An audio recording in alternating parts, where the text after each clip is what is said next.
રક્તદાન એવી વસ્તુ છે કે કોઈકનું જીવ આપણે બચાવી શકીએ છીએ. કચ્છ એવો પ્રદેશ છે જ્યાં દિન પ્રતિદિન બ્લડની અછત પડે જ છે.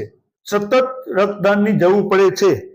અમે વર્ષોથી પરંપરા ટકાવી રાખી છે. મારા દરજી મિત્રો, નાગચકલાના સૌએ મિત્રો લગભગ આજકાલ કરતા 5 વર્ષ થયા, 3 મહિના થયા એટલે દરેક યુવક રક્તદાન કરવા સામેથી ઈચ્છુક થઈને રક્તદાન કરે છે. ને એક મહામૂલી કોઈકની જિંદગી બચાવી છે. આજનું જ બનાવ છે.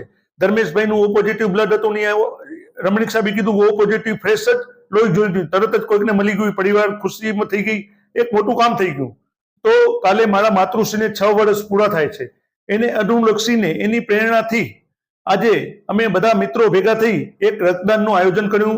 મોટી સંખ્યામાં મારા મિત્રોએ રક્તદાન કર્યું છે. છતાં વિશેષ સૌ મારા પાછળ મિત્રો ઉભા છે ને કંઈક રક્તદાન કરીને ગયા છે. સર્વેનો ખૂબ ખૂબ આભાર.